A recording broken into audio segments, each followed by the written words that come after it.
Located within the county of Dorset in southern England, Arna is a small coastal village. Nestled amidst the natural beauty of the British coastline, this tiny village exudes a sense of tranquility and old-world charm. Despite its apparent insignificance amongst the bustling cities of England, Arna holds its own unique appeal. The secret to its charm lies not in its size, but in its rich historical past and the captivating stories that it has to tell. Throughout history, Arna has always maintained a small population. Even in the mid-19th century, the village's residents numbered no more 123, giving it a quaint, rustic feel. This diminutive size, however, belies its historical significance.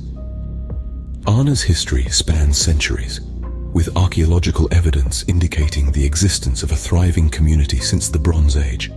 Traces of ancient settlements, including barrows and dikes, are scattered throughout the area, bearing testimony to the village's rich past. This quiet hamlet was more than just a place to live. It was a window into the lives of those who dwelt here centuries ago. The two recognized the potential of this locale and used the Arna Peninsula as a strategic salt mining site, exploiting its rich mineral deposits for their vast empire. This mining, though long past, has left a significant imprint on the landscape, serving as a constant reminder of the village's Roman legacy. However, the village remained relatively obscure until World War II, when it was transformed into a starfish city. This was a clever strategy devised by the British, where Arne was used as a decoy site to distract and mislead the Germans during the Blitz. The village had not played any essential historical roles throughout history until World War II, where it became a starfish city, a decoy site used to fool the Germans during the Blitz. Due to its proximity to Holton Heath, another small village located on the peninsula and a recognized provider of the explosives used in military shells, Arna was chosen as an ideal site for a decoy village. The Royal Navy cordite factory, positioned in Holton Heath, produced crucial goods and was a prime target for German bombers due to its coastal setting. To shield the factory, Arna was assigned as a decoy site.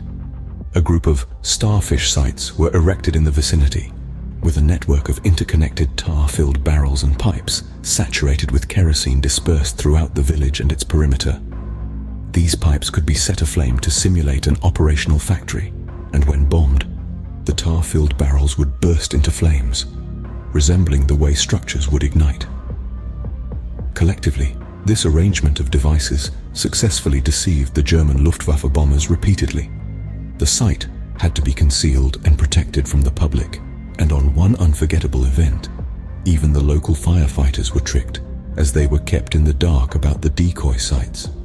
A local recalled, the fire brigade came to douse the flames, which were lit intentionally, and the guards had to deter them violently to stop them from dousing the site and ruining the mock factory. The most significant event of Arna's decoy status is the night of June 3, 1942. The decoy site was utilized to misdirect German bombers away from Holton Heath, with most of the Luftwaffe oblivious to the decoy. The safeguarding of Holton Heath led to the devastation of Arna. The subsequent morning post-bombing, 206 craters were identified on the peninsula, with numerous other bombs having dropped into the water. The decoy at Arna blazed for over 6 weeks after the bombing. The German media reported that Holton Heath was successfully obliterated, deceiving many Germans into thinking their mission succeeded. Subsequently, the area was deemed uninhabitable, with nearby villages given a month's notice to evacuate.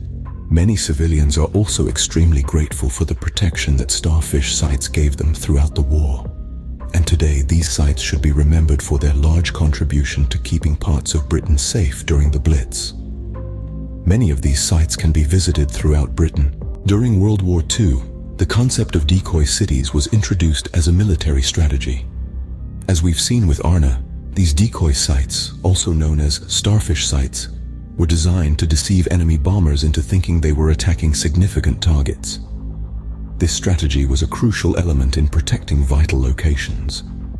Decoy cities were crafted meticulously, with the goal of replicating the signature of a city or significant industrial area when viewed from the air at night. This included simulating the city's lighting pattern, manufacturing activity, and even the appearance of damage from previous bombings.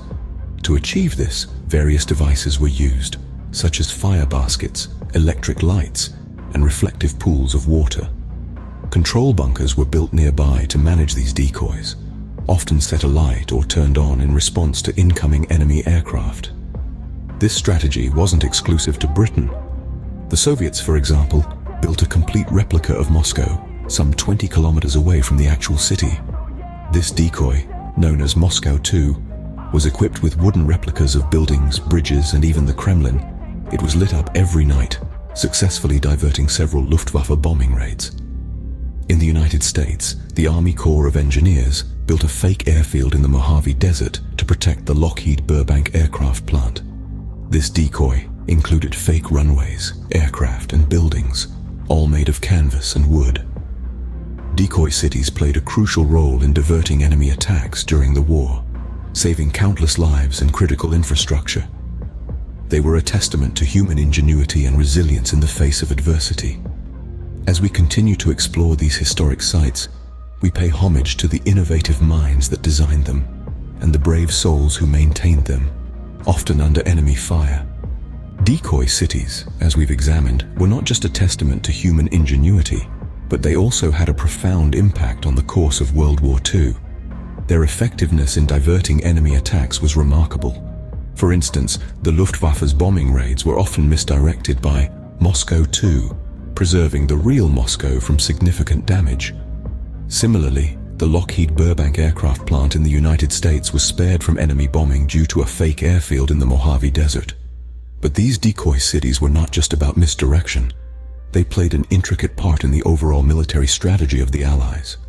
By diverting enemy resources and attention away from real targets, they allowed the Allies to preserve their infrastructure and continue their war efforts unimpeded. This not only saved countless lives, but also ensured the operational functionality of key military and industrial sites. In the aftermath of the war, these decoy cities left a lasting legacy. They are a poignant reminder of the lengths to which nations went to protect their people and their homeland. Today, they stand as monuments of resilience, creativity, and strategic brilliance. They are also a testament to the unsung heroes who worked behind the scenes, risking their lives to maintain these decoys under enemy fire. The innovative strategy of using decoy cities undoubtedly contributed to the eventual victory of the Allies. It's a story of deception and survival, a story that continues to inspire and captivate us even today.